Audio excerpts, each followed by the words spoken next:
मी की एकंदरीतच अत्यंत स्फोटक अशा पद्धतीचे दावे आणि अशा पद्धतीचे आरोप केलेले आहेत मयुरी हागवणे यांनी आणि त्यांची जी सगळी जी कथा आहे किंवा जे ऑडिओ आहे ते फारच भीषण आहे आणि त्यातून आपण कल्पना करू शकतो की प्रत्यक्ष वैष्णवीच्या बाबतीमध्ये काय काय घडलं असेल. मिकी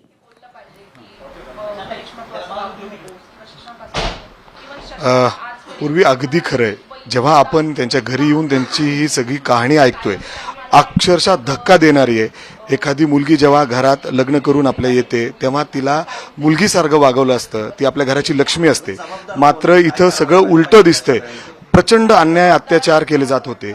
जी मोठी सून आहे या हागवणे घरातली मयुरी, ती सध्या माझ्यासोबत आहे. तिची आई देखील, मयुरीची आई देखील माझ्यासोबत आहे, कारण ती त्याच्या आईवडिलांकडे आलेली आहे. आई सध्या माझ्यासोबत आहे. आई ज्या पद्धतीने मयुरीवर अन्याय अत्याचार होत होते म्हणजे अक्षरशः रडत यायची ती घरी. रडतच येत होती. तिची सासूबाई, नणंद आणि दीर जास्त त्रास देत होते तिला.